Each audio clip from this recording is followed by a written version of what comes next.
Praise the Lord, praise the Lord. Yes, it's Tuesday, and you know what we're going to do. It's time to pray.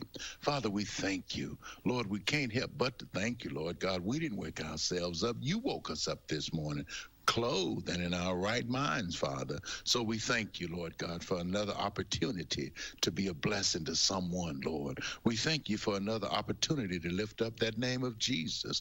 We thank you, O Lord God, for all that you give us, all, Lord, our breath, our ability to walk and talk and live and give and to shine like the noonday sun, Lord. And we love you and we thank you. In Jesus' holy name we pray. Amen and amen. My brothers and sisters, for hundreds of years, philosophers, artists, teachers, mystics, and poets have celebrated the endless possibility of the human spirit, but none more eloquently than the brilliant Spanish composer Pablo Carlos. Carlos said and wrote that his music sprang directly from his awareness of the wonder of life and the joy of feeling the incredible marvel of being a human being. And he urged us to start seeing our own possibilities and those of our children in the bright light of mutual compassion. You are a marvel. When will we teach our children in school that they are a marvel?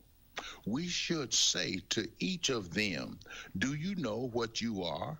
You are a marvel. You are unique. In all of the world, there is no other child exactly like you.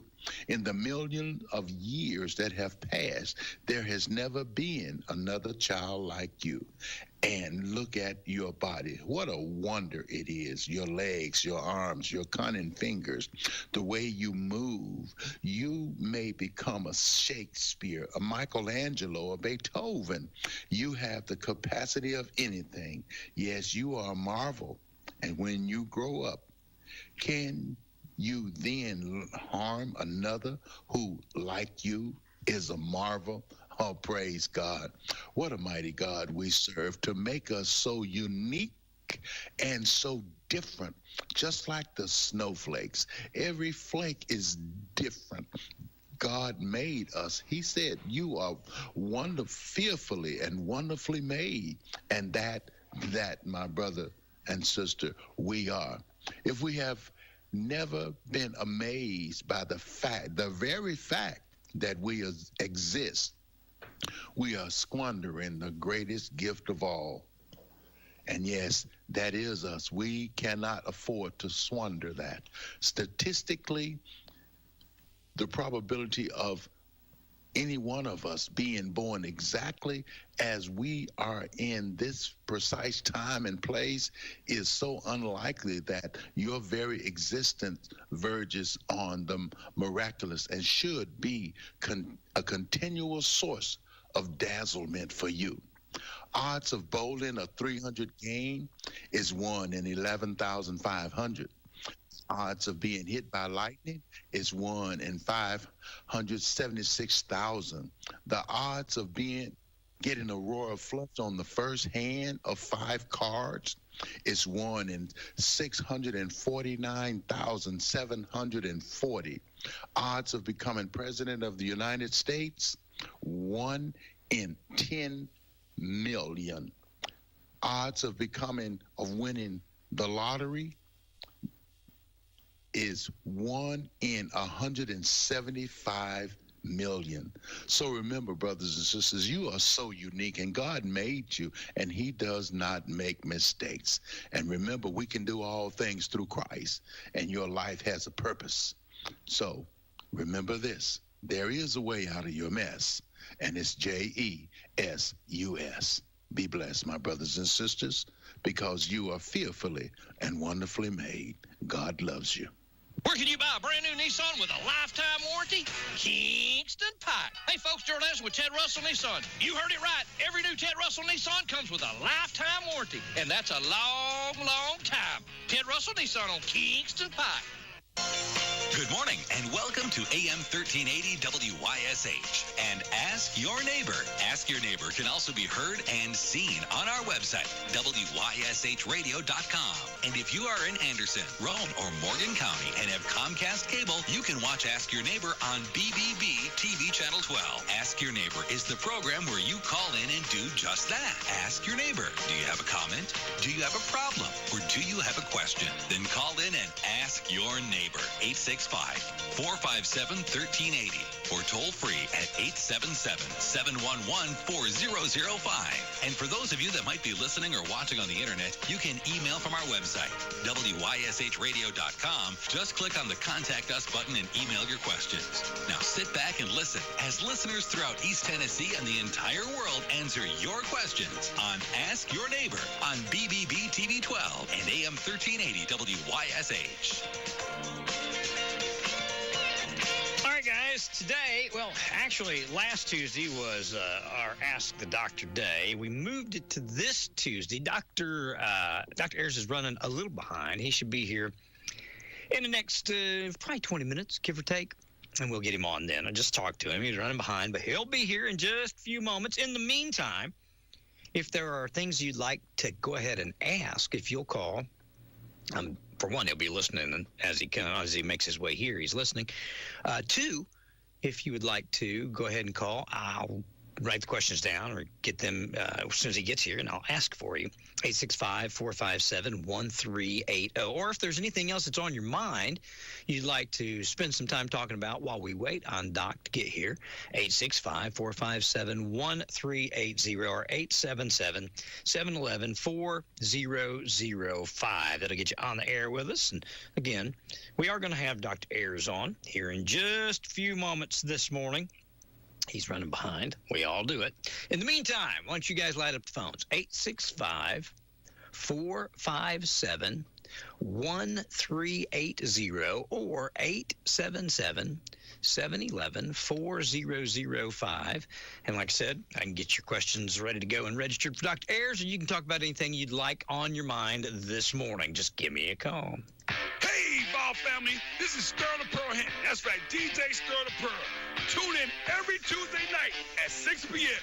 for the Pizza Express Tuesday Night Sports Talk with Jasper Young and Walt Stair here at WYSH. You should consider advertising on WYSH Trading Time because people all over East Tennessee are listening and just might come in and do business with you. Good morning, WYSH Radio Trading Time. Hi, you're on the air. Where are you calling us from this morning? Knoxville. Hey. Yeah, good morning to you, Ron, and I'm calling from Powell. Thank you. Where are you calling me from this morning? Clinton. Yes, sir. Where are you calling me from this morning, brother? I'm down here in Oliver Springs. I've been right here on this corner since 1972. My friend, where are you calling me from today? Clinton. Okay. That'll do it. Where are you calling from today? Fort Worth. I know where you're at. You're here in Clinton. That's right. Go right ahead. And where are you calling me from? I'm in between Oliver Springs and Harriman. Well, I'm up here in the Andersonville area. Yes, ma'am. Where are you calling us from today? Rockwood. Go right ahead. Nowhere on the wrong county down here. How you doing? Good morning. You're on the air. It's Big Ron from Metropolis in Harriman, Tennessee. Now I'm up at Carroll, sitting by the fireplace. Where are you calling us from this morning? Oliver Springs. Where are you at today, David? Where are you calling from? Over on Raccoon Valley. Raccoon Valley. AM 1380 WYSH. WYSH. Where are you calling me from today, sir? Jacksboro. Jacksboro. Fantastic. Where are you calling me from this morning? Oliver Springs. Where are you at this morning? I'm in Dutch Valley community. They can call me here in La Follette. Good morning, sir. Where are you calling us from today? Call for Rockwood. Good deal. And I'm calling from South Clinton. Where are you calling me from today? This is Nick in Oak Ridge. Nick in Oak Ridge. Good morning, Nick. Thank you. Where are you calling from this morning? Knoxville. Knoxville, Tennessee. I'm calling from Briceville, Tennessee today. Calling from Bryce. Yes, sir. Where are you calling me from? Harriman. Harriman. Thank you. Pat, you're calling me from West Wolf Valley. West Wolf Valley, yes, sir. There you go. Right here below the radio station on Spring Street. Where are you calling from this morning, sir? Campbell County. Yes, it is. Hi, good morning. Where are you calling me from today? I'm calling down here from South Harriman. That's exactly right. Where are you calling me from today, pal? La La Follette. Thank you. Go ahead. Fantastic. Campbell County's in the house today. Where are you calling me from today? South Clinton. Thank you, sir. Where are you calling me from today? Here in Clinton, Ron. Thank you, sir. Do you currently or would you like to draw business from any of these areas? Clinton, Oliver Springs, Jacksboro, Oak Ridge, Rockwood, La Follette, Andersonville, Harriman, Caryville, Dutch Valley, Roane County, Campbell County, Knoxville, South Clinton, Bryceville, West Wolf Valley, Raccoon Valley, Spring Street, South Harriman, Emery-Gap, Powell, and many others. This is just one day of trading time. We do it 6 days a week, twice a day. A world of business is waiting to hear about your business on Trading Time. So why not advertise your business right here on WYSH Trading Time? Heard on AM 1380, FM 99.5, FM 101.1, online at WYSHradio.com, at BBBTV12.com. On your Alexa, simply say, play WYSH Radio Clinton on the TuneIn Radio app. Watch Trading Time on Comcast Xfinity Channel 1081 or 1086. On Facebook, search WYSH AM 1380 or BBB TV 12. On YouTube, Twitter, now X, just search BBB TV 12. And you can watch on your Roku, Fire Stick, and Apple TV streaming device by downloading Boxcast and then searching BBB Communications. So why not advertise your business to everyone listening to Trading Time right here on WYSH? Waiting on Dr. Ayers to get here in just a moment. 865-457-1380 is our telephone number. If you'd like to go ahead and if you've got anything you'd like to ask him, we'll go ahead and get that ready to go. But he should be here in the next few moments to get on the radio with us here. We'll talk about all the things going on in medicine, and hopefully if you guys have questions, I mean, it's very seldom, rare that you can have a doctor with the type of experience that Dr. Ayers has and years that he has as a physician to come in and sit here for, golly, years on end and answer your questions about health care and about illness or whatever it is that you have going on. So if you'd like some doctorly advice, and it's free today, call me, get on the phone, and ask the doctor on our Ask Your Neighbor program, 457-1380 and 877-711-4005. 1026 here on your Tuesday morning. Howdy. Hi, this is Jeff, Business Development Manager with Monster Tree Service of Knoxville. Do you have storm damage or just overgrown trees? From pruning to full tree removals or just stump grinding, we are fast, safe, and affordable. Get your free estimate in hours and not days at 865-855-5640 because we offer a superior service with an award-winning attitude. Call Monster Tree Service of Knoxville at 865-855-5640. H&H Body Shop is a lot more than just a body shop. Here's Darla, co-owner. We do mechanical maintenance, and we sell tires, and we can do any mechanical thing on a car that a person might go to several different places to do. Because several years ago, we realized people was in a hurry to get their car out of the shop so they could go get their brakes done, and we have the capability of doing all those things. We have all of the state-of-the-art equipment to do things. We have computerized alignment, and we have a mechanic that has credentials to work on just about any car. So whether your car is torn up or just needs a tune-up, you only need H&H Body Shop. H&H Body Shop on North Main Street in Clinton. Call 457-9734. 457-9734. H&H Body Shop. There since 1960. There when you need them. As if keeping your home safe wasn't challenging enough. Now you've got to keep those gutters clear too. Brogdon Roofing knows the secret to a well-protected home. With our fall gutter cleaning special, don't let leaves clog your peace of mind. We're East Tennessee's most trusted roofing company. Call 865-483-8900 for a free quote on new roofs. That's 865-483-8900. Rick Brogdon and the team at Brogdon Roofing are here to help. Even if the leaves keep falling, your roof won't miss a beat. Brogdon Roofing, locally owned and serving you since 1981. Visit BrogdonRoofingInc.com today. Your ambition just met its match with Robinhood.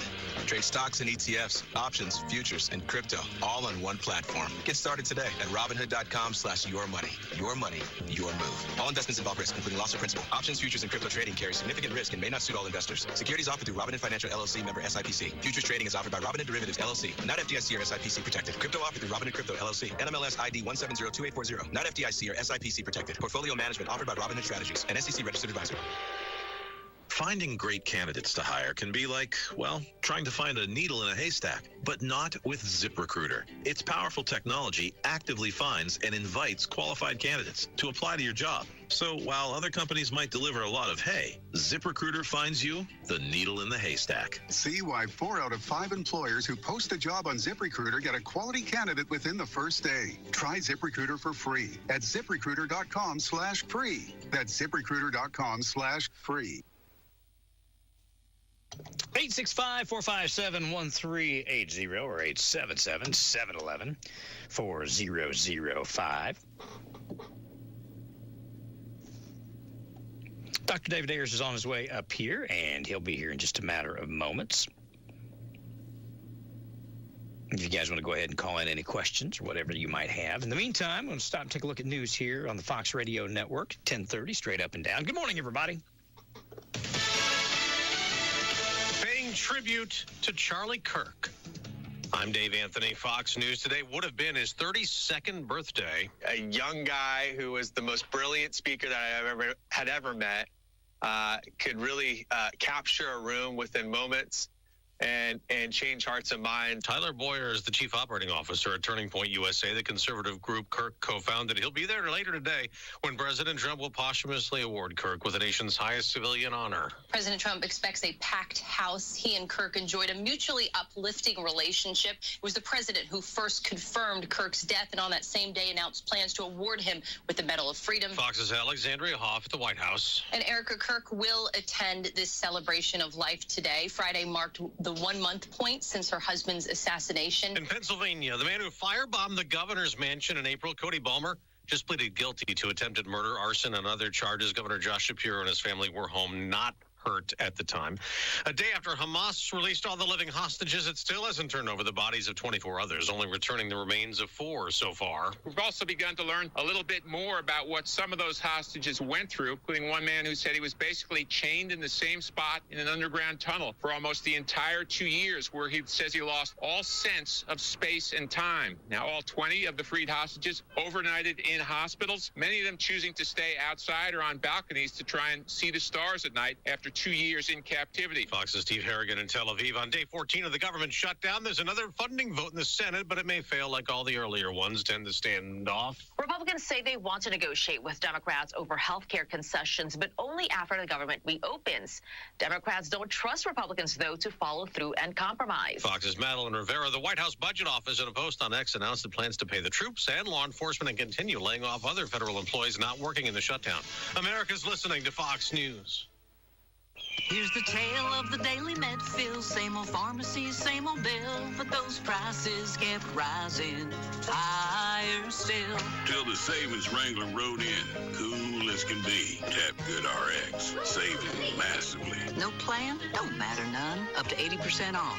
The deals are done. Discounts hitting harder than Ma's chili. Dang, that one little app does all the rest. Save time and money on prescriptions. Check Good RX. Good RX is not insurance. You ever wonder why Verizon charges twice as much as Pure Talk for the same basic service? Think it might have something to do with the fact that Verizon spends $12 billion a year on advertising and promotion. That's billion with a B. Yeah, Pure Talk doesn't spend that kind of money on commercials. That's why they can offer unlimited talk, text, and plenty of data on a blazing fast 5G network for just $25 a month. Save an additional 50% off your first month when you dial pound 250 and say the words micro. That's pound 250, micro. We got news out of the Supreme Court this morning. The justices have rejected Alex Jones's appeal, leaving in place the $1.4 billion penalty the controversial InfoWars host has to pay to victims of the Sandy Hook Elementary School massacre that left 20 students and 6 adults dead in Connecticut in 2012. Jones was sued by the families for defamation and inflicting emotional distress over his claims the shooting was a hoax and the victims were actors. Now we turn to Wall Street, where there is a big sell-off. The Dow's down 368 points. The NASDAQ, 342 points lower. It's a 64-point drop for the S&P 500 after yesterday's rebound from Friday's even bigger plunge.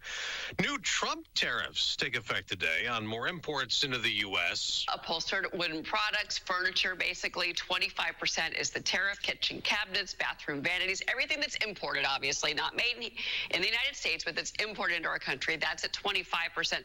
Softwood and timber at 10%. That's Fox Business Network Cheryl Casoni. The price of oil also falling today, more than $1. It's back to about $58 a barrel. Gas is down another penny. AAA's national average for regular, $3.07 per gallon. That's a nickel less than the week ago, 13 cents cheaper than a year ago. In the baseball playoffs, a dramatic win for the defending champion Dodgers. Terang, a swing and a miss, and Blake Trinan closes the door. The Brewers strand the bases loaded. L.A. beat Milwaukee 2-1 in the opening game of the National League Championship Series on TBS. They'll play again tonight. In the ALCS, Seattle beat Toronto 10-3. The Mariners take a 2-0 series lead over the Blue Jays. On Monday Night Football, there was also a doubleheader. The Atlanta Falcons beat the Buffalo Bills 24-14, and then the Chicago Bears kicked the last-second field goal to edge the Washington Commanders 25-24. I'm Dave Anthony, Fox News. With your local information news, I'm Jim Miller. An Anderson County grand jury indicted a 27-year-old Clinton man on charges of rape and contributing to the dependency and neglect. 27-year-old Thomas Shrimpshire was booked into the Anderson County Detention Facility on charges being held on a $150,000 bond. Anderson County Sheriff's Office investigated the case. Rape is a Class B felony, and contributing to the dependency is neglect, a Class A misdemeanor. Oak Ridge Police charging a 34-year-old man with attempted first-degree murder after an assault happened Friday. Jacob Hugo had been charged with attempted first-degree murder, aggravated assault, and tampering with evidence after officers responded to East Newkirk Lane at about 4 in the afternoon. Hugo taken into custody and is being held in the Anderson County Detention Facility. Anderson County Mayor Terry Frank recently elected to serve as president of the Tennessee Association of County Mayors. Election held during a board meeting at the annual fall conference of the Tennessee County Services Association. While Frank was elected to serve as president, Montgomery County Mayor Wes Golden elected first vice president. Decatur County Mayor Mike Creasy elected second vice president, and Cumberland County Mayor Alan Foster elected as secretary. ACM past president Mayor Jake Bynum stepped out as county mayor in Weakley County to serve in a new role at the University of Tennessee Martin in May of last year. At that time, Frank was elected to serve the remainder of the unexpired term with the new election. Well, Derek Black, a best-selling author and constitutional law professor, will share his insights and research into the attack on the nation's commitment to public education, from funding to vouchers to charter schools. 5:30 coming up Friday, October 17 at the Lodge on Goins Avenue in Clinton. Black will be a guest of the Anderson County Democratic Women's Club at a fundraiser that'll feature the author and the opportunity to purchase his books. All proceeds and donations from the evening will support Anderson County Democratic candidates. The program, titled Fighting the Attack on Public Education, Night of Learning and Giving. It offers an inspiring evening of learning and discussion in support of public education with the author who spent part of his childhood in Clinton. California-based nuclear company aims to add advanced reactors to its first-of-a-kind fuel recycling campus in Oak Ridge. Oakville plans to bring the U.S.'s first commercial nuclear fuel recycling plant to Oak Ridge. For more local information news, be sure to visit WYSHradio.com. And to check in on Dragon Sports, here's the upcoming Clinton High School wrestling schedule 2025-2026 for girls and boys. In November, they start on November 15th in the Dan Duggar tournament at Carnes High School. Then they'll be at home against Oak Ridge on November the 18th. Then at Anderson County, November 21st. Then in December 2nd at home, Cumberland County. December the 4th at Scott High School. December 9th, home versus Heritage. December 11th at Union County. December the 18th, home versus Union County. In January at Powell, that'll be January the 6th. January 13th, the district duels tournament at Scott High School. On January 20th at South Doyle. January 27th at Scott High School. February 2nd through 7th at the Independent Region Tournament at Gibbs. And also on February 14th, the Independent Sectional Tournament at Gibbs High School. The Clinton High School Lady Dragon volleyball team, they're in the final 32 teams in the state. They'll play in the region that is tonight at Anderson County High School. Lady Dragons 27-13 play the high-flying Lady Governors of William Blount, which are 35-1 at 5:30 this evening. Clinton Lady Dragons soccer team, they'll travel to Scott High School tonight for a 6:30 start, and certainly keep that in mind.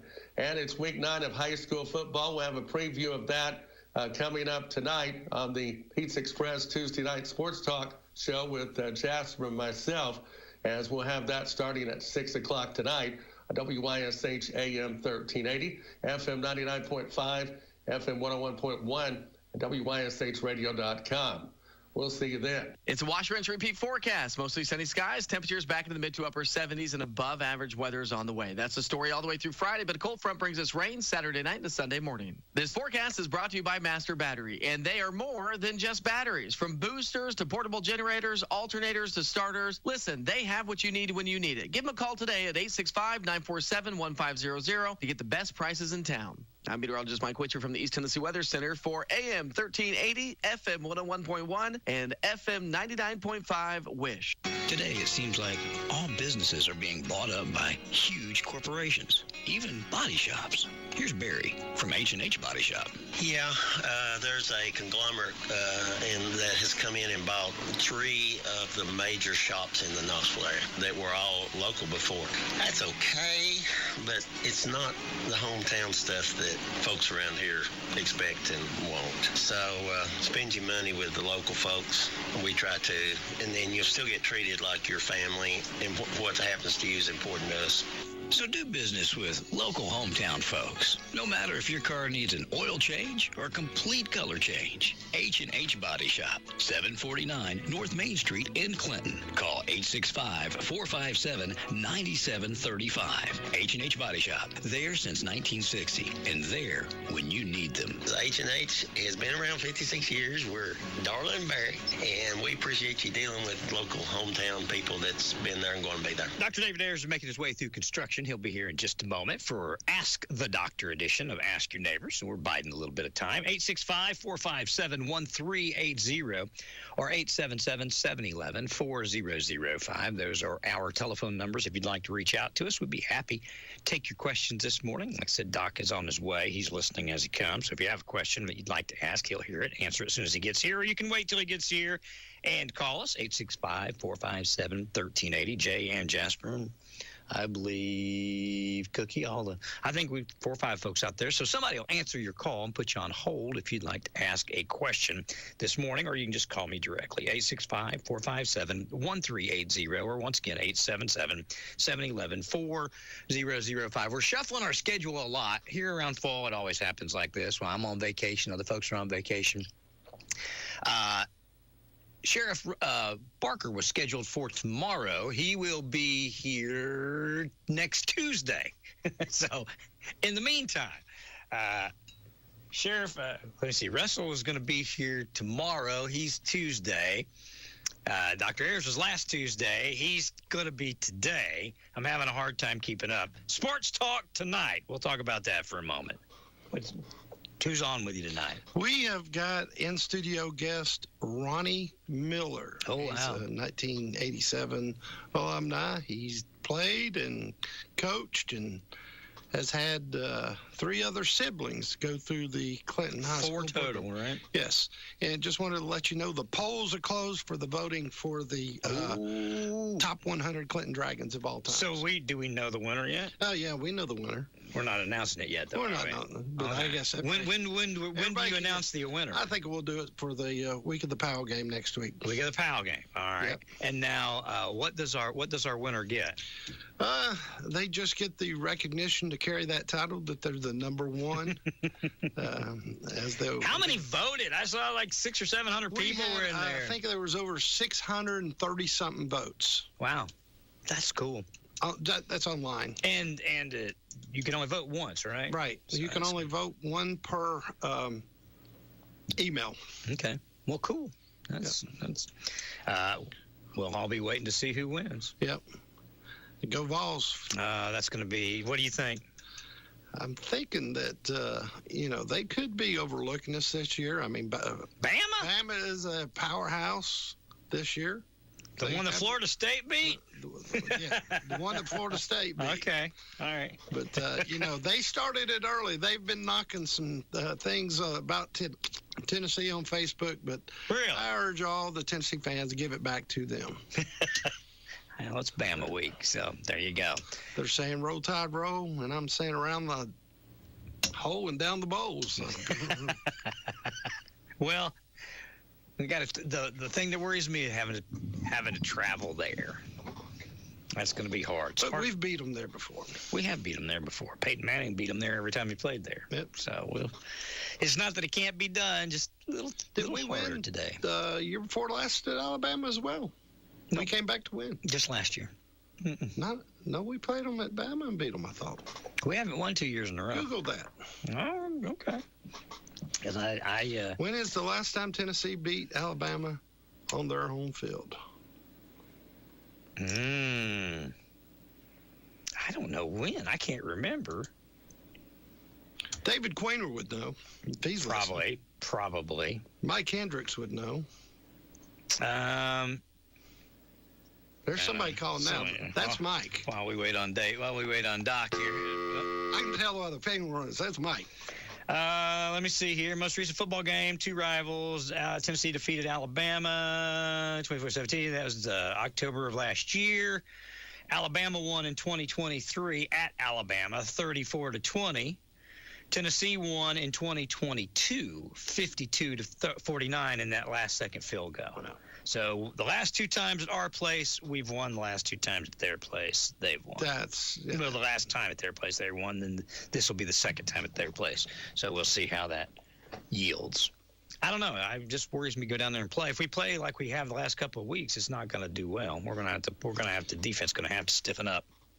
And, of course, we'll talk about it more in Sports Talk tonight, but the controversial call, did Kirby Smart clap his hands or did he signal for a timeout? Ooh. In his defense, he said he was clapping his hands.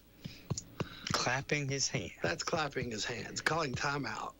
Oh, wow. That guy gets away with more than any coach there is. What am I missing? Well, I'm missing the controversy. Well, in the Auburn game the other night, he was clapping his hands, and they were going to charge him for a timeout, but he pleaded to the coach that he was just clapping his hands. He didn't want the timeout, so they restarted. Did it stop the clock for him to argue with him? Yes. So he got them both. And so they restarted. Wow. He's pretty crafty, isn't he? He's crafty, but I don't like that. Follow the rules. Be fair. I'm with you. That's interesting. I don't know how that escaped Everything went me. Georgia's way on the calls. I mean, it's just I think the officiating in the SEC has gotten too one-sided. Which side? Well, they fared with Georgia, obviously, last Saturday night. Where was the crew from? Usually it's a crew from a different I think it was the SEC conference. crew. I think it was the SEC crew. Okay. Interesting. Yes. I don't know how that one slipped by me, but there you go. But Who's on Sports Talk? You got Ronnie Miller. Did you say Sterling's going to be on with you tonight? Well, no. Sterling the Pearl with the Sports Talk. I reached out to Sterling. He's got a prior engagement tonight, so he'll be previewing the Bama game, though, right? Yeah, but he will give us an update on the Alabama game. Mm-hmm. But maybe we'll have him in studio here before Sports Talk ends this year, and we got about 3 to 4 more weeks of it, so. Good. So we'll have him as an in-studio guest. So I've been coordinating with him this morning with that. So encourage you guys to tune in tonight. Sports Talk. Call in with your questions, comments, and all the good stuff. Dragon football. This is going to be we're traveling this. How far is it that we're South Doyle? Yeah, but how far of a drive is that? About 25, 30 minutes from Clinton. That's not too bad. South Doyle. And what's their record as we stand Not for right sure. now? I need to check with Wald on that. So. All right. Well, let's hope for an away victory. I see. We could use it. What you got? I got a message from you. Oh, a message. Okay. Okay. I must have made a mistake on our deposit. I'd like to hear the Queener's take on that. Well, he'll be here Monday, so we'll get it on. Well, it'll be a day late and $1 short. The game will be over, but we'll find out. Dr. Ayers has arrived. All right. And I got the seat. You yield the seat. I warmed it up for him. All right. Thanks, Jasper. Dr. Ayers is here. We'll be back with that in a moment. Hey, ball family. This is Stir the Pearl Hen. That's right, DJ Stir the Pearl. Tune in every Tuesday night at 6 p.m. for the Pizza Express Tuesday Night Sports Talk with Jasper Young and Walt Stair here at WYSH. Hi, this is Jeff, Business Development Manager with Monster Tree Service of Knoxville. Do you have storm damage or just overgrown trees? From pruning to full tree removals or just stump grinding, we are fast, safe, and affordable. Get your free estimate in hours and not days at 865-855-5640 because we offer a superior service with an award-winning attitude. Call Monster Tree Service of Knoxville at 865-855-5640. All right, guys. I told you Dr. Ayers was on the way. How was the construction clear coming through downtown? No, I had to go around. Oh, did you have to go around? This morning it was open. Yeah. But that was at 5:45. A little earlier, but it had to go around. It's been a wild ride. Well, so how are you this morning, Doc? We changed our weeks. I hate to be late. I really hate to be late. I apologize for that. I'm not. That's not. Well, that's the first time in however many years. Yeah. So we'll give you that one. Not like I've not been late before. It's been a wild month at our house. On 9/17, I went over to the little local park to shoot some basketball, and did you hurt something? Yes, I broke my arm. You broke your arm? Yeah, I fell. I don't know if they put asphalt over the concrete, so it's a little uneven, and I went for a ball. And it may have been my 17-year-old mind, my 66-year-old feet. But anyway, I fell on the ball. I broke my the proximal. Proximal means closer to the middle of the body. Oh, yeah. As opposed to distal, which means further away from the body. Those are medical terms. So the proximal radius, one of the two bones in your forearm. I just put a little wrinkle in it. They didn't put me in a cast or anything. And how do they set it? They don't. Oh, because it wasn't displaced or anything. Okay. It just had if you looked at it, actually, it had a little wrinkle in it. They might call it like a torus fracture. A torus is in architecture is the bump at the bottom of the column. It comes down the bottom, makes a little bump like that. Yeah. So they call it a torus fracture. Anyway, it's technically a fracture of my elbow, I guess they would call it. So that was 9/17, and then I went and saw the doctor. It was on Wednesday.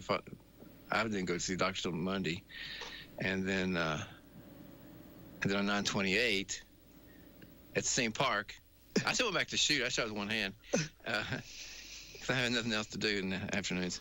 So BJ was walking around the track, has a tracker on the outside, and she tripped and fell, and she broke her right forearm. Oh, Lord. So you got your left arm's broken and her right arm is broken? Now, she had to have surgery to fix hers. She put it. Oh, gosh. It was displaced. So she had surgery a week of Thursday. And, yeah, we've been. You've been busy. You see the two of us trying to open a jar. One hold it and one turn it. Yeah. So it's been a challenging month. I bet. Gee whiz. Yeah. Anyway, I saw, getting the medicine stuff here, I saw RFK Jr. was being asked about the radiation from phones. We all carry these phones around with us everywhere we go. And I said before on the radio show that the safe amount of radiation is 0. There is no real safe amount of radiation. I mean, even if you go out in the sun too long, you get burned, right? I mean, yeah. So even though the sun's good for you up to a point, radiation is bad for the body because it messes with DNA. It causes like free radicals and it can cut your DNA, which can lead to cancers and things. So he said there are tens of thousands of studies. That's just number. Tens of thousands of studies showing that radiation from your phone is bad for you. And he's recommended that no child put the phone to their head because you see a lot of glioblastoma multiformes. That's a GBM, a brain kind of tumor. And for girls not to carry it in the front pocket near their ovaries or in their breast pocket, and don't let your kid sleep with their phone near their head or body. And notice you listen out here, you shouldn't sleep with your phone. I know we've become so dependent on these things, but it'd be better to leave your phone in the kitchen somewhere or turn your Wi-Fi off at night. We used to live like that. Yeah. And everything's so urgent now. But radiation is bad. Now, radiation from the sun, you are a creature of the sun. You're born on this planet. It's sort of like Superman. You know, he was born with a different sun. He got power when he came to Earth, had the yellow sun. But you need about at least a good 20 minutes a day if you can get out and get some sun on your skin, because that's the way your body makes vitamin D. And vitamin D is critical. It's critical to your immune system. So if you don't want to get sick this winter with the flu or COVID coming around again or whatever else might come up, or if you don't want to get cancer, because your immune system is what really prevents you from getting cancer, you try to get your vitamin D up. If you remember back during the horrible days of COVID, nobody really died or even got admitted to the hospital, as far as I know, who had a vitamin D above 50. Now, normal range is 30 to 100. And for people to stay indoors, you can get pretty low. Back when I was practicing medicine, I got mine checked and it was 17. So that's really way too low. So you got to get out and get some sun on your skin. BJ showed me a picture of y'all celebrating your cinnamon rolls from Dean's, each with your broken arm. Jeez Louise. Holy cow. Yeah, thank the Lord for Dean's because we couldn't cook. That's a good place to eat, actually. Actually, Dean's is a very good place to eat. My stepdaughter had her husband, now current husband, had his groomsmen dinner there. They do a great job. Yeah. You get big servings. Mm-hmm. The question last year was about the flu shot. My brother, he's a doctor, he asked me about the flu shot. I'm not sure what he's asking me, but about its effectiveness. What's its effectiveness on average? You know, last year, a study done by, I think it was the Cleveland Clinic. Yeah. It showed that you were 27% more likely to catch the flu having had the flu shot than if you didn't have the flu shot, because they just messed with your immunity. What's it like on an average year, though? That was obviously a really bad year for the flu shot. What was it like on an average year? I told him like 34%. That's my recollection. 34% effective? Right. Okay. So it's not very effective, really, even on a good year. No. 40% some people say is about the average, but even that's not very good. So should you get it? That's a personal choice you'll have to decide. It's going to be a lot of pressure for you to take it. One of the problems they've had, and I read a study that showed that it might be good to space them out. If you get it every year, it seems to be less effective. If you go a few years without it and then get another one, it seems to work a little better. And remember, most all of us have some immunity to the flu because we've had flu sometime in the past. Yeah. It's because the variation changes a little bit. But, the variation really affects the shot more than it affects your immunity. your body makes an immune response to the whole daggone part of the virus, as opposed to the shot, which makes a very specific part of the virus, the part that changes every year. So you have immunity to flu if you of any age at all. So you just have to decide the pros and the cons of it. I just think we've been messing with my personal opinion now, this is just me speaking, we've messed with our immune system way, way too much. If you throw out the COVID shots, I think we get about 72 shots between birth and age 18. Now, a lot of those are repeats, but mess with your immunity can have consequences. Now, I haven't tracked this study down, but I've heard it from two sources now. If you take the DPT shot, which stands for diphtheria, pertussis, which is whooping cough, and tetanus, we've all had that shot. We've heard about that shot, and even if you're old like me, you've had that shot. It's not one of the newer ones. If you track the people that had that shot, they're 5 times as more likely to die than people that didn't have the shot. Now, granted, they don't die of diphtheria, and they don't die of whooping cough, and they don't die of tetanus. So it does protect against those things. But that's the trouble. Sometimes in medicine, you get these unexpected response. That's why they have to track a thing called all-cause mortality. All-cause mortality means that at the end of the study, you look at who died, even if it seems like they died of car wrecks. Because sometimes you'd be surprised how many times in medicine it'll show up where people die of strange things that seem to have nothing related to what you're studying. And yet, no matter how many times you do the study, it comes up again. They don't die of what you were treating them for. Mm-hmm. They seem to die of something else. So all-cause mortality is worse with the DPT shot than if you didn't give it.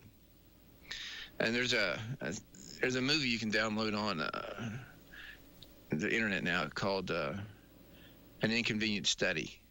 And it was done by the Henry Ford Institute, who won't claim it, by the way, but it was done there. And it was a retrospective study. So let's talk about studies a little bit. When studies are done in medicine, they're either prospective or retrospective. Retrospective means you got a big pile of data. Let's go back and look at that data and see what we can find. Prospective means starting at this point in time, we're going to track people going forward. So we're not going to look at anything in the past. We're just going to start with new people, and we're going to track them going forward. Now, a forward study is usually better than a looking back study, but there are obviously benefits. You've already got a lot of data, and you don't have to wait 5 years or 10 years going forward on a study for a prospective study. So that's one part of a study. Is it prospective, looking forward, or is it retrospective, looking back at data you already have? And then 2, is it placebo-controlled? Meaning, did you run it against a blank? Mm-hmm. Or did you just do a study? Now, the hepatitis B study that we give these babies on the first day of life, it was a prospective study going forward. It was not placebo-controlled. They didn't run it against a blank. So they just got some babies, and they gave them hepatitis B vaccine, and they followed them for 5 days. Okay, that's it. And that got approved to use on every baby born today in the United States gets a shot before it leaves the hospital for hepatitis B. And it was only tested for 5 days? 5 days. So if the baby died on day 6, it wasn't counted as a death from the shot. Wow. Baby died at day 7, didn't count. Once the 5 days are up, that's the side effect. So any side effects that would be delayed. How do they determine the amount of time they watch a just vaccine? Reach up in the sky and they pull a number out. Really? Right. Someone has to do we want to get this thing approved? What are we going to risk going forward? But remember, hepatitis B is a sexually transmitted disease. Why doesn't one day old baby need a shot for that? Or a bloodborne pathogen, put it that way. So it's either through relationships, sexual relationships, or it's through injecting needles. That's it. You can't get hepatitis B any other way. So I guess, let's say the mother had hepatitis B and you're worried about it going to the baby. There you have to use immune globulin because the shot wouldn't work. I mean, if it was born with the virus, it's got the virus. Mm-hmm. And So the shot would But everybody's prevent it. screened for stuff like that today, so it shouldn't be a surprise unless somebody just walked in off the street. Yeah, they screened the mom for that stuff too, right? Right. And now, they want the mothers to take respiratory syncytial virus vaccine to protect the baby, but we have no idea what that even does. So prospective, retrospective, is it placebo-controlled? Is it not placebo-controlled? Is it randomized? Meaning, did you just pick random people or did you pick certain people? And was it blinded or double-blinded? A blinded study would be the patient doesn't know whether they got the treatment or they got the blank. A double-blinded study means the patient doesn't know, nor does the doctor know. Because they found out that patients could look at the doctor's face or the nurse's face, and they could tell whether they were getting the real one or the blank one. So they didn't tell the nurse or the doctor either one. So somebody far away was looking at this data roll in, and not the people there. That's the best kind of study. So a placebo-controlled, a prospective, placebo-controlled, double-blinded study is sort of the standard in medicine. And none was ever done on a vaccine before licensing. Never was there a placebo-controlled, double-blinded study on any vaccine we have. Because remember, they were all approved under this notion that we were going to get a chemical warfare attack, and so they were bypassed all that stuff that every other drug has to go through, because no other drug would get through the FDA with such minimal criteria. And I understand when they were doing that, what the fear was to rush it through. But now that we've came out on the other side, do they ever go back and revisit, like to go back and say, all right, we've got through that, now let's take a closer look at this? Or are they worried about if they found something bad, they would be liable for giving it to us so quickly? Well, they have liability protection right now. Well, they got liability. They got zero liability on everything, no matter what. They could have poisoned us and killed all of us, and they had zero liability. They were protected from everything. That was in the 1980s, because what happened is they were getting sued out of existence. Well, I'm talking about too, just on the late when they did the COVID vaccines, They got, absolute immunity from anything. But do they not go back? Like, let's just say the COVID thing. We know they pushed it through quick. They wanted to give it to us. Everybody said, okay, whatever. I didn't, but most people did. But do they ever take and say, now that we've got time, we can catch our breath, go back, and then do they perform more extensive studies on it? Or is it just sit there and, because they're continuing to give the vaccine and such, right? If people take it. It's unlikely they would go back. It'd be just a big risk. Now, what they do is, remember, VAERS is a vaccine adverse event reporting system that the CDC is supposed to operate. It's a pretty shaky operation, where the doctors report if they saw an adverse event. Okay. So they're supposed to track all this post-marketing data, they call it. So what happened after we released this thing? Well, if you look at like Gardasil, which is for human papillomavirus, gives the most 9 and 10-year-old boys and girls in the hopes of preventing cervical cancer. And last I read, it's yet to prevent its first case of cervical cancer. It had a lot of bad side effects. It's still being given, though. I saw an ad for it the other day on television. And they found that there was transverse myelitis, multiple sclerosis, all these things. After the fact. They find these. And they still haven't. They just put it in the list. So they just acknowledge it, but somewhere in the fine print. But your doctor, hardly do they ever tell you that. No. When your doctor gives you a shot, he didn't go to that. There's the wadded up paper inside every vaccine. Oh, yeah. If you open it, it's like a newspaper size or, yeah. So you can go to 6.1 and 6.2 on that list, and it will tell you everything that's been associated with it. Now, it's not proof that it causes those things. These are things people called in about, and by law, they have to stick them all in there if it's been reported. If they ever read you that list, they usually tell you the two words safe and effective, which I don't even know what safe means. Don't kill you? Well, they have a definition. But effective just means it created an antibody response. But that doesn't mean that it stops the disease. Because what we found out with the COVID shot, it did not stop you from catching COVID. No. It did not stop you from giving COVID. But it did create an antibody response. That's why they called it effective. I mean, they tested your body for antibodies after they gave you the shot, and you had more antibodies, and so it must have worked. So it's. Did they test people that actually caught the disease, caught COVID, and check them afterwards to see if their antibodies had increased? Oh, they did. Good. They have good immunity. Yeah. Better immunity, really. I was going to say, I got COVID. I never even realized I had it. Tracy got it. She got pretty sick. Right. And so when she went in to get tested, they said, we just might as well test you too, because if she has it, most likely you do too. And I did. But I had zero symptoms at all. And they gave me that injection in your stomach, those shots in your stomach, like I can't remember. They had one you could get intravenously, get fluid and stuff. It was just basically to treat the symptoms. But I didn't take the COVID shot. Probably.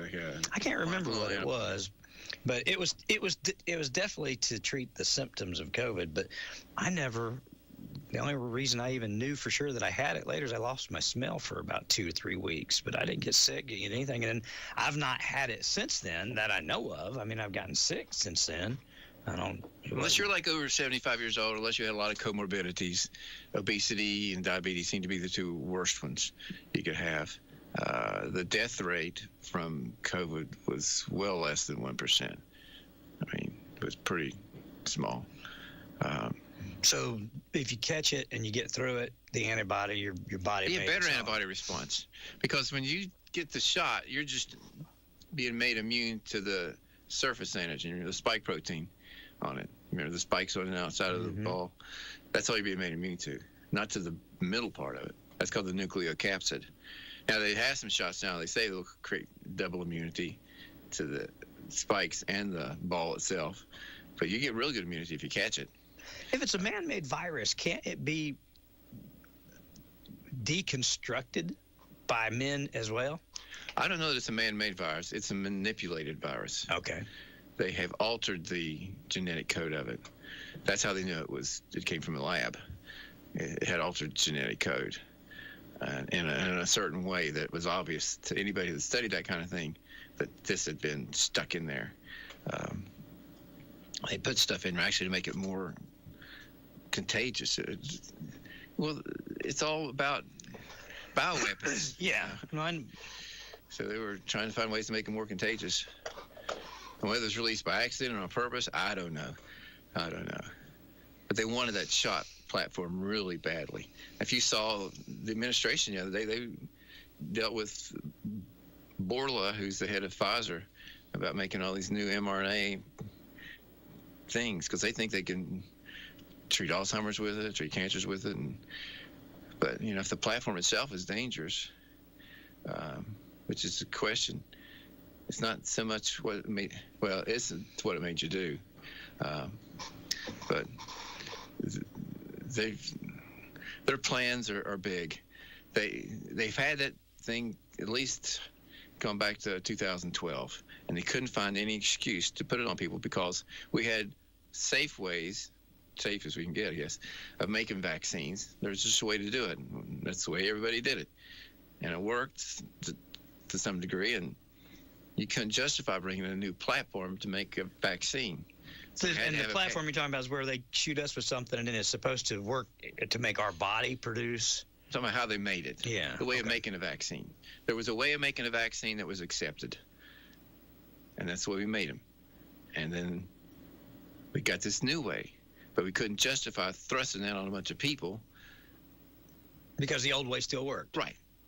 Was it any better? It was faster. It wasn't any better, and so we had to have a pandemic to justify rushing into this thing. So really, that's why I tell people, I think the virus is made for the vaccine rather than the vaccine was made for the virus. Looking back, now this is getting cynical, but sometimes I think in medicine, they're doing all this research in these labs, and they come up with a medicine that does X, okay? Let's say they come up with a medicine that lowers cholesterol. Well, then you have to have a reason to give it to people. So there gets this whole big campaign of that your cholesterol's too high. And then it justifies giving its use. Because if you look, I had a long talk with my doctor the other day. He didn't know why I wouldn't take a cholesterol lowering medicine. I said, because of what you were taught, the LDL is the bad cholesterol, which is not real cholesterol. LDL stands for lipoprotein, but LDL is the cholesterol that goes from your liver and it takes cholesterol out to the body. And it's the bad cholesterol. And the HDL is the good cholesterol. It goes out to your body, and it takes it back to the liver and gets rid of it. So you want a high HDL and a low LDL. And there's probably correlative studies showing that people who naturally have high HDLs and naturally have low LDLs have less heart disease probably than people that don't. What I think is probably lacking, at least in a trustworthy study, because remember, the heads of the magazines, like the New England Journal of Medicine, which is a premier medical journal in the United States, the Lancet, and the British Medical Journal in England, at least two of those editors came out after they retired and said, there's 60% of these studies, they're fudged, okay? So my question to my doctor was, you don't know what 60%? It's not like you can say, okay, that's a bad study. Mm-hmm. A lot of these studies have been fudged. So the question would be, what if you take somebody whose cholesterol's somebody who didn't have a naturally high HDL and a naturally low LDL, and you said, what if I could take a normal person's and make his HDL higher and make his LDL lower? Would that put him in the same protective kind of group as people who were born that way? That's what I don't think we've proven. Because, at least in my 30-some years in medicine, we haven't lowered the incidence of heart disease at all. If these medicines worked all that great, why still 40% of the population dying of heart disease? Why still 40% of the population died of cancer? And the other 20% died of everything else? We haven't really changed anything. And if anything, since COVID, the average lifespan shrunk. Mm-hmm. We've got to push an 80, at least with women, and now we're down to like 76 for men as the average age of death. So I'm not sure we're improving. I think there's a lot of these pediatricians online, and they are really over the top. I mean, vaccinology is a religion for pediatricians. I mean, why do you even go to the doctor when you're a child? Did you get a shot? If you think you're there for anything other than getting a shot, you're just wrong. In fact, in school, they taught us if there's anything you got to leave out of the pediatric visit, it's examining the child. Because it's really just talking to the parents. They'll tell you if there's anything wrong with the child. True. So if your time's short, skip the examination. Right, because there's nothing going to come out of a healthy child. What do you expect to find? True. Nothing. But now 40% of the children carry chronic diagnosis. Some people say 54% of our American kids, we have the unhealthiest kids of all the developed world. Yeah. In spite of all our 72 shots we've been given. So this big study that, if you look up that movie, An Inconvenient Study, you can look that up and download it. They got this guy at this Henry Ford place to do this big retrospective study. And what he found out was, basically, kids who didn't get shots were healthier than kids who got shots. Okay. He wouldn't put it out there. He said I'd lose my job. Mm-hmm. So he just hung on to it. But they have the study. You can read it. And oddly, what it didn't show was a big increase in autism between the two groups. Now, that can be selection and a lot of other things. Because one thing about going backwards on a study, compared to a retrospective study looking back at files they already had at the Henry Ford place, is that you got to get about the same ages, same follow-up, and a lot of other things. And that's hard to do. Whereas going forward, you can choose people. If you got this many men in their 30s in this part of it, you can put this many men in their 30s in that part of it, and try to get them as the same as you can. Because what you want to have is two groups that are the same in every possible way, except for the thing you're studying. Okay? Yeah, okay. Shot, no shot. everything else about them is the same. Same age, same ethnicities, same all this kind of thing. And that's the hard part of doing a study. You have to account for variables. I think we got a question here. Good. Good morning. Do you have a question for Dr. Ayers this morning? Hello? Maybe we didn't. I thought we did. Hey, had somebody on hold. If you were on hold, call back. We'll put you right back on. So it showed an increase in almost every kind of thing, particularly autoimmunity. The guy has 2 autoimmune conditions. I'm pretty sure it probably happened with shots.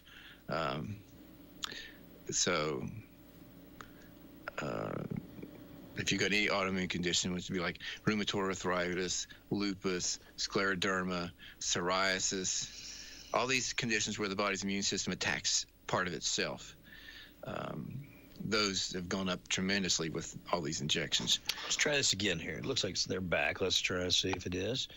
WYSH, you got a question or comment for Dr. Ayers this morning? Yes. I'd like to know what he thinks about giving or start giving children allergy shots. And if so, what would be the age to start that? All right. Thank you. You want to hang up and listen? Thank you. Thank you. Bye-bye. That's a personal choice. Once again, you're messing with the immune system. The theory behind allergy shots is they start you on a low dose of the thing that you're allergic to. Really small. So small that you probably wouldn't have a reaction to it.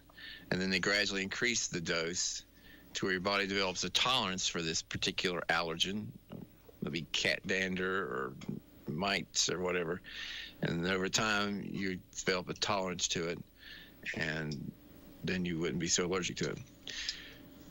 So to me, it would depend on the degree of the allergies and can it be controlled with other methods. So if you can take Allegra and maybe a nasal steroid and have a pretty good life and not be too bothered by it, then I wouldn't get allergy shots.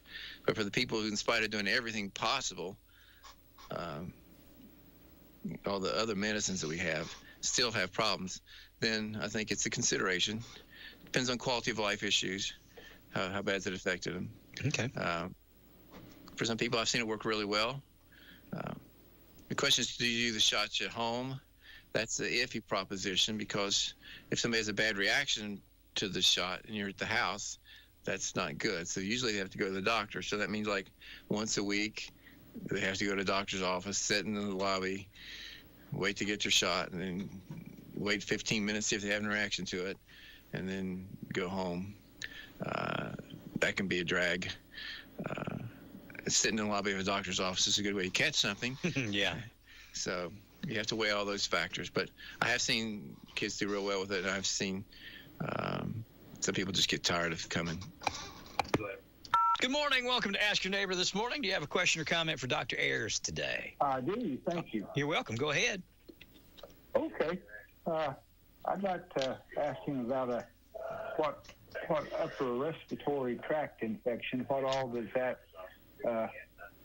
cover? And the second question is autoimmune diseases. How do those come about? And I'll hang up and listen. Thank you. Thank you. Bye-bye. So if you're defining respiratory diseases as upper and lower, let's say anything above the lungs is an upper respiratory infection. So if you have a sore throat or a runny nose and all that, that's upper respiratory infection. If you have bronchitis or pneumonia, that's a lower respiratory tract infection. You're getting into the lungs themselves. Now, a lot of these respiratory viruses are treated with, you can use quercetin or quercetin, however you want to pronounce it, Quercetin, or you can use ivermectin. It'll work for any of the single-stranded RNA viruses. So these viruses are made of nuclear material. There's RNA, and there's ribonucleic acid, and DNA, it's deoxyribonucleic acid, and you got these two kinds. So for the single-stranded RNA, which would be flu, RSV, Might include some of these other strange ones, but at least those two, COVID, includes. You can use some zinc. You can use ivermectin or quercetin, and then take vitamin D or vitamin C. And usually that'll get them knocked up pretty fast, because zinc seems to kill these viruses, and you need the quercetin or the ivermectin to get it into the virus. BJ, my wife, research assistant, she says, now we've had pretty good luck using horseradish and watercress. They seem to work well. Now, not so if you have a viral upper respiratory infection. Most upper respiratory infections are viruses. What if you have a bacterial infection? Well, I think the horseradish and the watercress works better. Otherwise, you're going to need an antibiotic. Now, people didn't all drop dead of sinusitis before we had antibiotics. We've only had antibiotics since 1941, okay? So that's when penicillin was discovered. So you have an immune system. You eventually get over these things. Very few people die of a sinus infection. I mean, there are some strange ways that might happen, but mostly people get over things. So not everything has to be treated. It's sort of like the allergy things. If it's such a problem to you that you want to take a medicine for it, then those are things you can do yourself. Now, autoimmune conditions, like I say, that includes rheumatoid arthritis. It's probably the most best known. Lupus, scleroderma is a skin condition, severe, it can kill you. Ankylosing spondylitis, which is what I have. Myasthenia gravis, which is a muscle condition. All these are things where the body's immune system has decided to attack part of itself. So it got confused. It thought your joints were a germ, and your body's immune system attacked the joint like it was trying to kill it. And so you get this big inflamed wrist, or you get a big inflamed knees. That's what autoimmunity is. What starts it? I don't know. It does seem like these shots play a big role in it. Because it's really gone up since we started shooting people that much. Eczema, psoriasis or attack the skin. These are all conditions that could be construed as autoimmune. So auto means yourself. Immune means you've developed immunity to part of yourself, which is not good. Because how do you stop it? The only way you can stop it is by settling down the immune system. So people take steroids. When prednisone first came out, I think in the 50s, we thought we cured rheumatoid arthritis. So all the side effects of prednisone started coming out, and it was just as bad as a disease. So people got diabetes, they got moon faces, they got buffalo humps on the back of their neck, and it was the bones washed out. So all these things are side effects of treatments. Now, today we have some better medicines, like Enbrel. It's good for rheumatoid arthritis. It's pretty well tolerated, and there's some other new ones out there as well. Trouble I have with some of those is that sometimes they use aborted fetal cells to develop it or make it, and the questions are how many of those are left, and that's a problem. And a lot of the problem with what some of these shots are is the fact that, they do the flu shot in eggs. So you probably get some chicken protein when you get that shot. Over time, you could start developing either allergies to chicken or eggs, or you could, if there's something like, here's the problem, sometimes there's something in those that's sort of like something in your body. Okay, so if it's got something in the shot that's sort of like a protein in your body, then that's the way you can get this autoimmunity. Body says that looks like that, and then it develops immunity to that, and then it's sort of similar to something else in your body, and then attacks that in response to it. But you see, like Crohn's disease, ulcerative colitis, I see those ads for Entyvio or something on I don't know what's going to happen with commercials on. I think they'll probably take commercials off broadcast television, but I don't know what they're going to do with YouTube. I don't think they'll be able to stop them there. I think we got another question. Good morning. Do you have a question or comment for Dr. Ayers this morning? Yes, I do. I would like to ask him what he thinks about the drug leucovorin. I may not be saying that exactly right. For speech in autistic children, if he thinks that's going to be a big thing or not amount to all that much. Okay. I'll listen to what he has to say. Thank you. Bye-bye. So leucovorin is sort of a B vitamin thing. Mm-hmm. I think because it was used in people who are on certain kinds of chemo, that people think it's a chemo drug, but it's not a chemo drug. Basically, it's a vitamin. And there's been both some studies, I think, and anecdotal data that particularly for the type of autism to where people quit talking, it's been a big improvement because those people have part of their brain affected that this leucovorin seems to help. So it's just sort of a vitamin, and it's very safe. And yes, I would try it. If I had a child with autism, yeah, I'd have him on already. You just have to see what the results would be.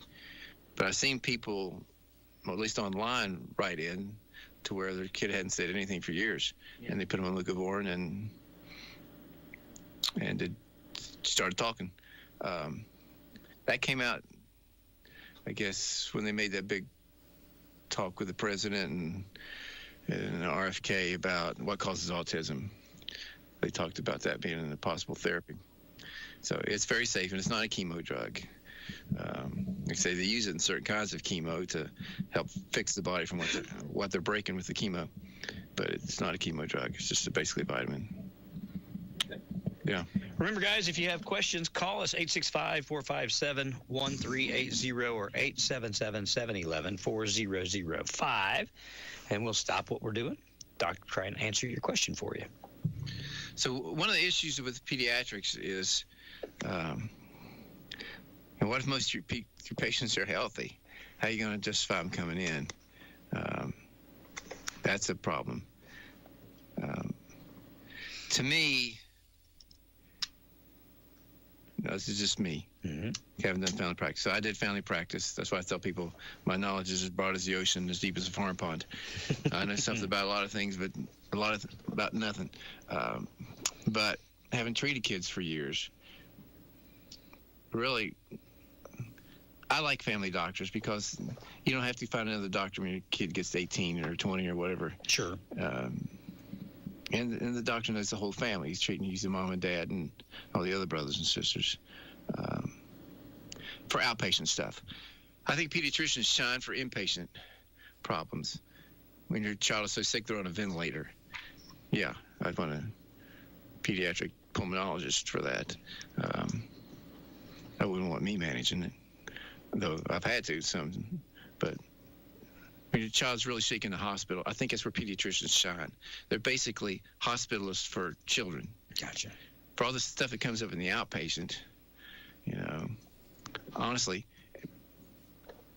if your child sprains their ankle or something, a lot of pediatricians wouldn't know what to do. Or if your child got cut badly and needs stitched up, a lot of the pediatricians wouldn't touch that. Because they're medical doctors. They're not interventions like that. If you had a child with a real bad chronic health condition, I think, say they had some inherited genetic malformation, yeah, I think they probably do need a pediatrician for the regular follow-up.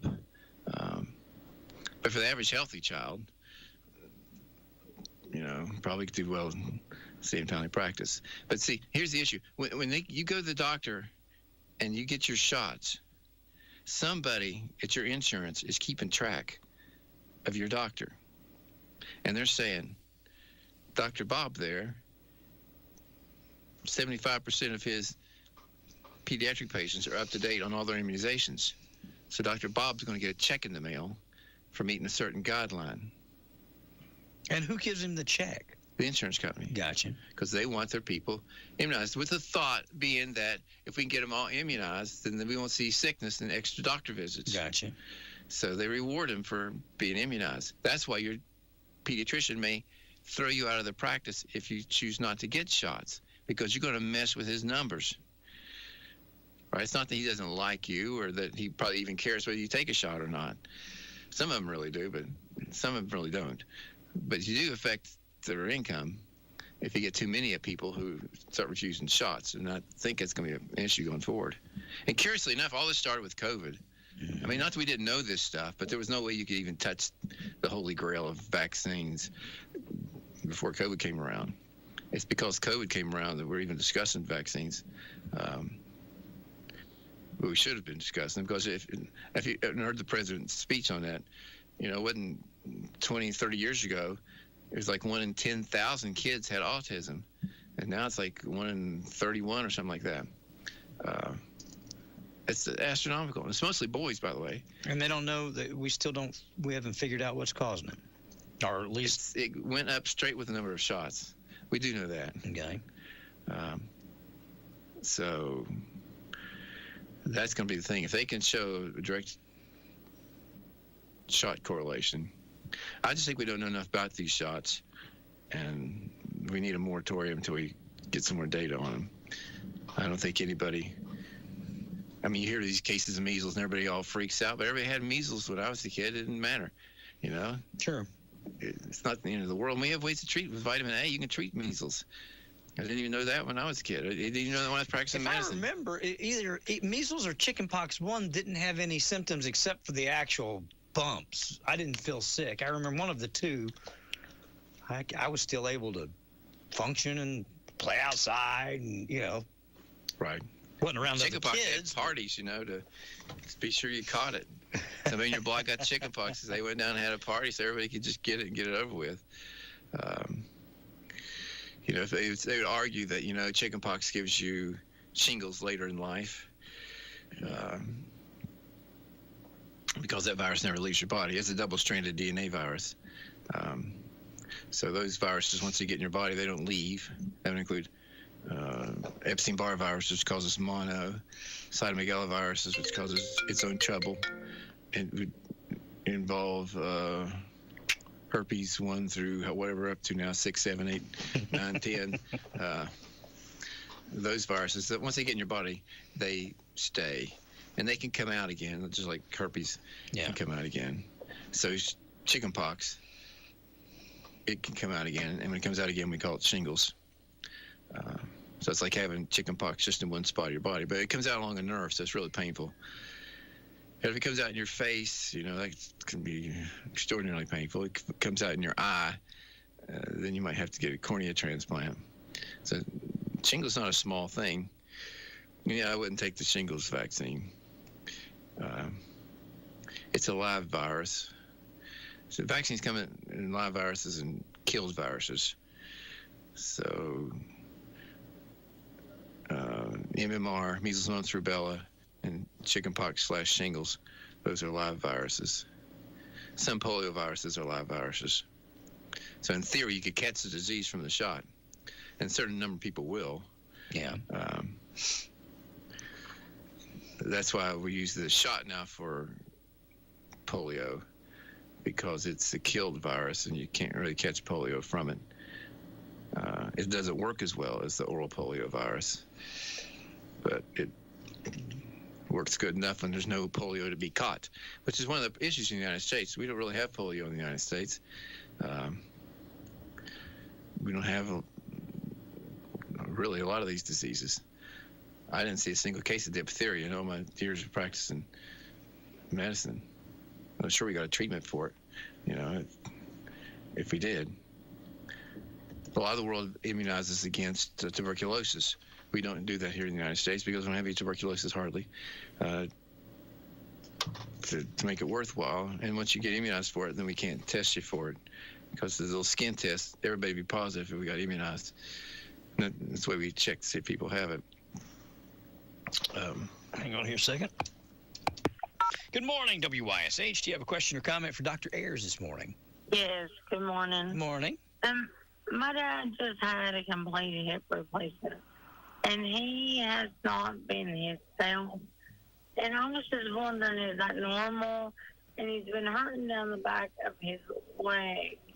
And is that normal? Is anything, like, Can you tell me what's normal with the hip replacement? With Thank you. Hip I'll hang replacement. up. Oh, Okay, thank you, ma'am. Has had a hip replacement, not been himself. Yeah, hip replacement usually goes real well. So if you're having any kind of symptoms post surgery, you probably need to get checked out. I mean, most people can walk the next day to some degree, and it's not usual to have a lot of pain with that. In fact, most people regret not having had it done sooner if you talk to them, because they suffered for years with bad hip pain, trying to avoid surgery. Then when they got it, they felt so much better. Things can go wrong with the surgery, any surgery, obviously. And the thing can come out of socket, which would be rare, but it can happen. The pain going down the back of your legs, that sounds like it's probably more from his back than from his hip. So he may have developed some other issue, maybe because of the recovery or where he said sit around or lay around. So make sure he's doing his physical therapy, because that's really important. But no, it's not normal to have any of those things after hip surgery. People do usually really, really well. So he does need to get looked at and see why he's having trouble. But I would say pain going down his legs is from his back. Particularly if it's both legs. Because obviously getting the hip on one side wouldn't make you have leg pain on the other side. Unless you're just really walking strange, I guess. Most symmetrical pain like that starts in the low back. Okay. Remember, guys, you can call us at any time, 865-457-1380. If you have a question for Dr. Ayers, we'll stop what we're talking about, put you right on the radio, and hopefully get you an answer. This is from a study saying American children are dying at rates far exceeding those in other wealthy nations, with or 80% more likely to die before the first birthday than 18 other developed countries. So the United States has 54 extra child deaths every day compared to the rest of the developed world. So, something's not right. No. Something's not right. We need to find out what it is and get it addressed. Let me look over my other page. So I was thinking about doing a disease of the month.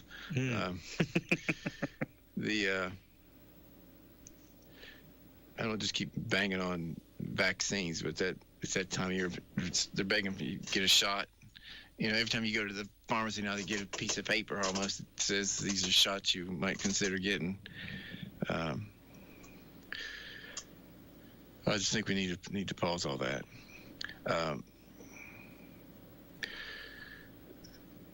Let's talk about heart failure here for a little bit. I had my drummer died. If you remember last month, my drummer passed away from heart failure. Yeah. So heart failure is the heart's not pumping well. There's been new discoveries on the heart, which is interesting. You didn't think this far out anatomically we'd come up with anything new about the heart. But what they've sort of found out is it's almost like one muscle coiled up in a spiral. This is a doctor in Spain. He worked on hearts his whole life, and he finally found a way to cut it and unroll it. And really, it's just one muscle curled up into a spiral. And that's how it squeezes and pumps.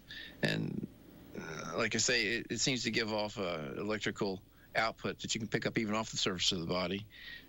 When you get an EKG, you get things stuck to your body to pick up the electricity of the heart. But with the real sensitive equipment, everything out from the body, you can pick it up as well. So the heart's got 4 valves, and it pumps in 2 circles. So one circle goes to your body, and the other circle goes to your lungs. The right side of the heart is not as thick as the left side of the heart, because the right side of the heart only pumps blood to the lungs and picks up oxygen, comes back to the left side of the heart. Left side pumps it to the body, comes back to the right side of the heart, pumps to the lungs, picks up oxygen, comes back to the left side of the heart, pumps to the body, drops off the oxygen, and it comes back. So it's got 4 valves to do that. So you can get heart failure from a valve that's gone bad. Let's say the valve is leaking. So when the heart is pumping, instead of all the blood going forward, some of it goes backwards, and it doesn't get the blood to where it needs to go. So heart failure basically comes down to the heart's not being efficient at pumping. It's really a pump failure kind of thing, as opposed to having a heart attack. A heart attack is part of your heart not getting the blood, because even though it's pumping blood, it needs the blood itself, because it's a big muscle. It needs a lot of blood because it's working hard and never quits. You can rest your leg, but you can't really rest your heart. It's going to pump. So if you get a heart attack, that means one of the arteries carrying blood to the heart itself got blocked, and then part of the heart didn't get enough blood and died. That's what a heart attack is. When you have a heart attack, part of the heart died. When you have angina, chest pain, that's the same kind of problem. The heart's complaining. It didn't die. So if you hear people have bypass surgery for their heart and they didn't have a heart attack, that's better than having bypass surgery after you had a heart attack, because dead is dead. You can't resurrect it.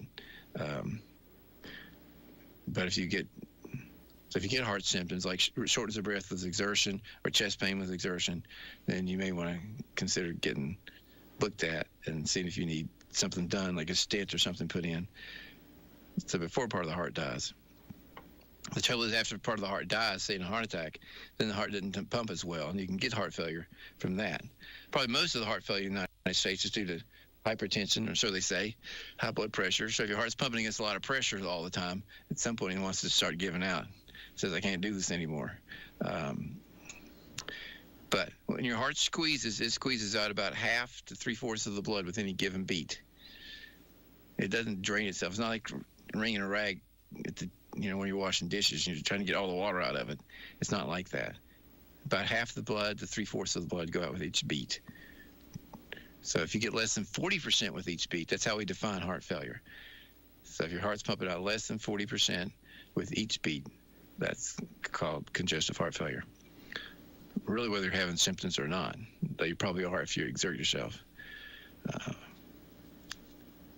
And signs of heart failure would be you get some swelling in your legs. There's a lot of reasons to get swelling in your legs, but that could be one reason. You could get shortness of breath.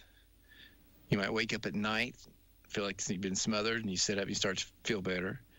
That's called paroxysmal nocturnal dyspnea, or a sudden onset of shortness of breath at night, would be the translation. Or if you prop yourself up and you feel better sleeping than laying flat. If you have trouble laying flat, then that could be also heart failure. There's a lot of things we can do for heart failure today, make it easy for the heart to pump, but it's a serious thing. It's also a serious thing if you're considering surgery. People have heart failure don't do as well in surgery for other causes, like the hip, than people who don't have heart failure. So just be aware and try to stay active, because your heart does need a little exercise. It does always pump, but it does pump a little harder when you're doing something than when you're not doing something. If you find yourself getting short of breath every time you go to the top of the stairs, or waking up in the night short of breath, then you may want to consider getting evaluated for heart failure, because it's a serious problem. In spite of all the things we can do about it, it's still a very serious problem. And probably if we live long enough, we might all get some degree of heart failure. But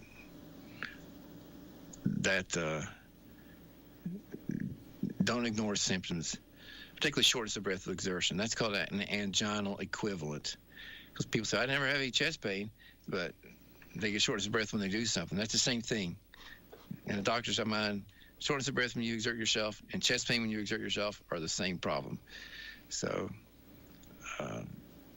don't wait on chest pain to come along. And if you get chest pain from your heart for like over half an hour, that sort of defines a heart attack. If it goes that long with an anginal attack. And there's two kinds of angina.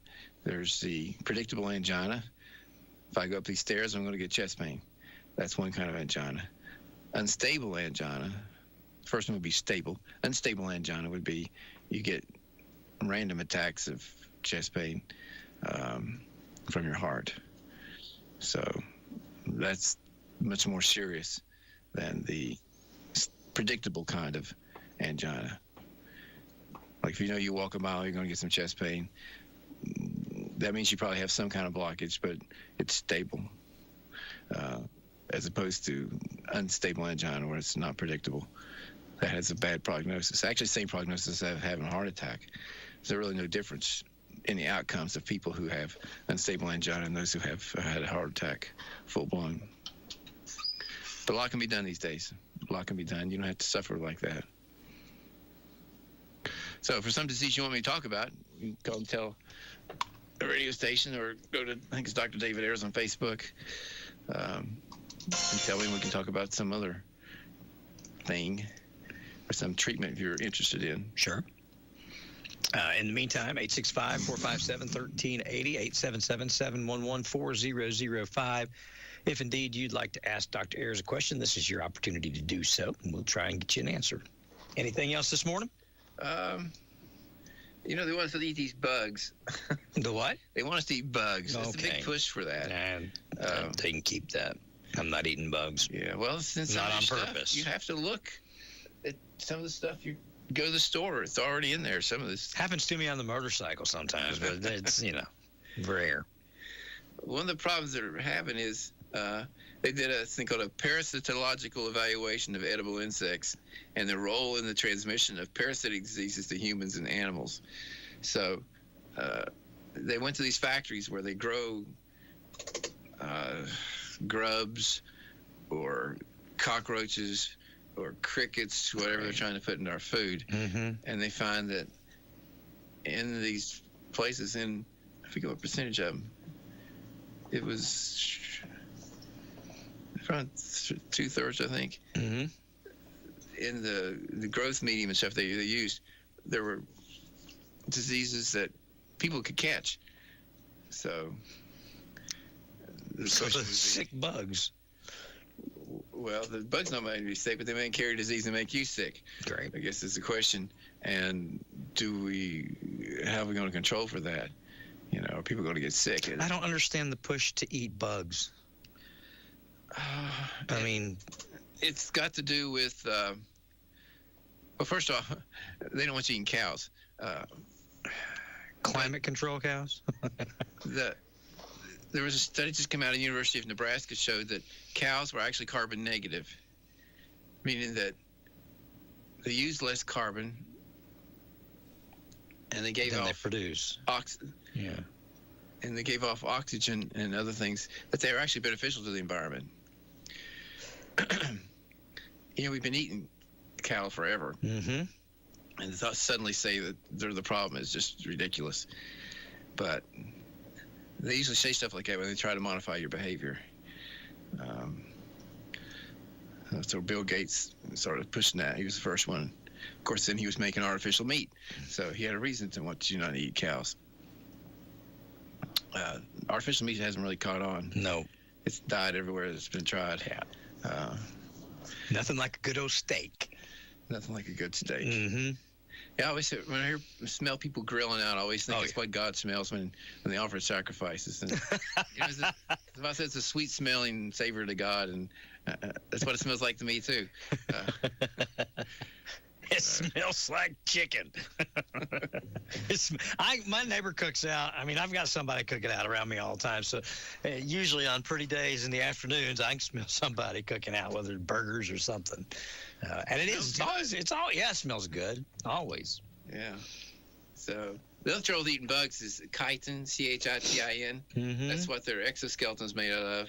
So you have an endoskeleton as a human being. When I broke my bone, the bone's inside my body. Okay, what holds us up is a bony structure inside of us, and we have flesh on the outside. Bugs have exoskeletons, means their skeletons on the outside of their body, and their guts are all in the inside. This chitin that makes up the exoskeleton, a lot of people get allergic reactions to. It affects your bowels, it affects the biodome that's in your bowels. And remember, your bowels and the bacteria in your bowels account for about 80% of your immune system. So you're getting healthy. It depends on how good your health is. And every time you take an antibiotic, remember, you wipe all that out. That's the trouble with antibiotics. You kill the bacteria in your colon and in your intestine. So you need to put it back, and you should eat sauerkraut or kimchi if you like that kind of thing. Or something fermented. it helps to replace the bacteria back there. Some kinds of yogurt. Just take care of that part, which is one of the troubles we've seen with the COVID shot. Mothers that were injected with the COVID shot, their children don't seem to develop the bacteria in their gut ever. Like it just killed it, and we don't know what that's going to mean going down the road for these children. And the chitin seems to adversely affect that part, which then affects your immunity as well. All right, guys, 865-457-1380, 877-711-4005, 1152. If you got questions, this is time to call. Yep. Let me see here. Oh, yeah. Some way, they fired a lot of people at the CDC. They fired a lot of people at the NIH, and they're all whining about it. I'm not sure what's going to happen there. They really weren't doing their job anyway, so I don't think we'll miss them.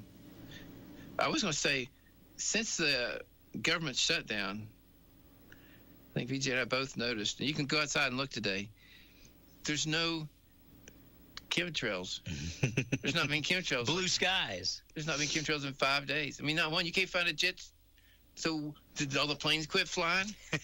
I mean, if it were just contrails from condensation coming out of a jet, they'd still be up there, because I know they're still flying jets, but there's not a single chemtrail. None. So I hope they keep that up.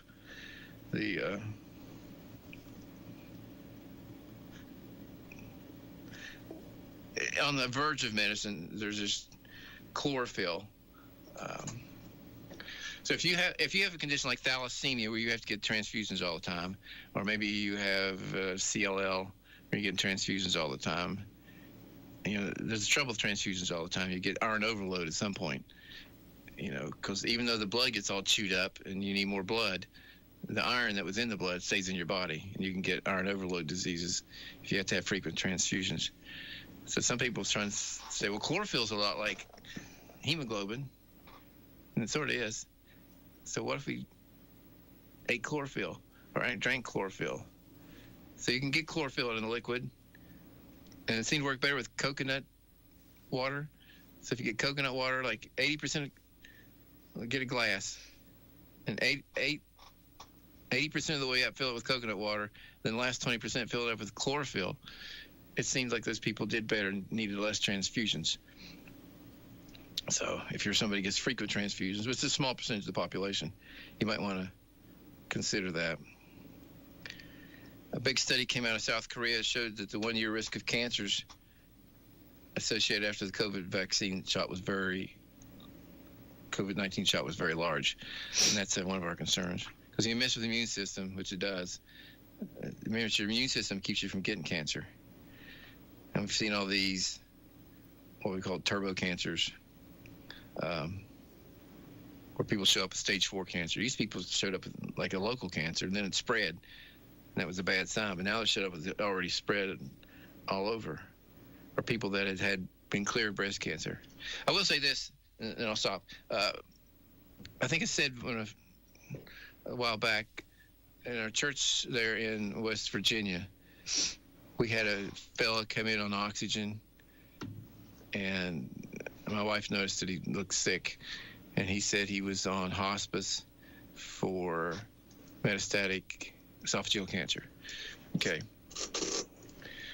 And so she said, there are other ways to treat cancer. And so she put him on this protocol, which I don't think he even took super correctly. All right. And that's been about 2 years ago. And he wrote her the other day and said that he'd been MRI'd and CAT scan, and he had no cancer. None. This guy's on hospice. Which means they gave him up for dead. Right.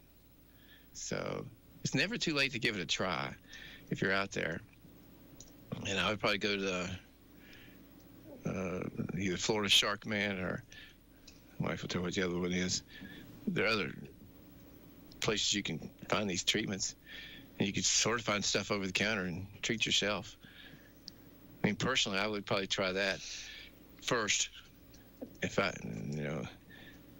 the last ditch effort, I might try chemo. I don't know, but these drugs work really well, and you don't lose your hair, and people tend not to get real sick with it.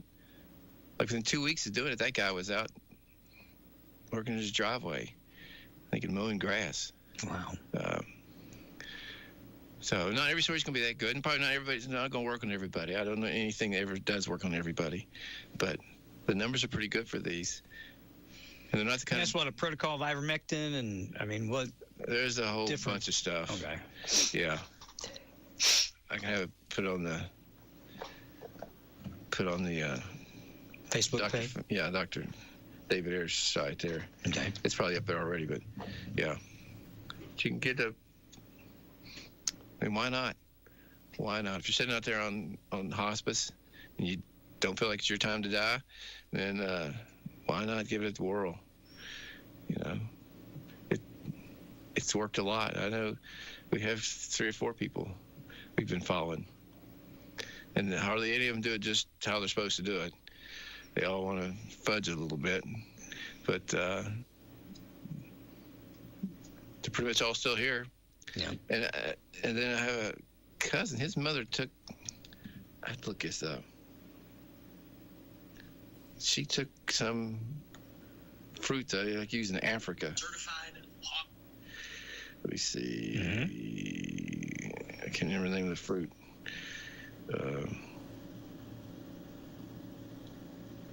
It's called.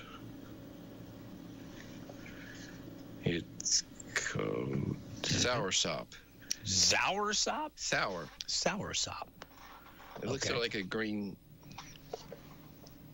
strawberry. Yeah. And she should have cured. Contrabandcures.com. That's it. There you go. So contrabandcures.com. Yeah. And there'll be protocol there for whatever you got. And hey, I tried. Knowing all I know, I would still try it.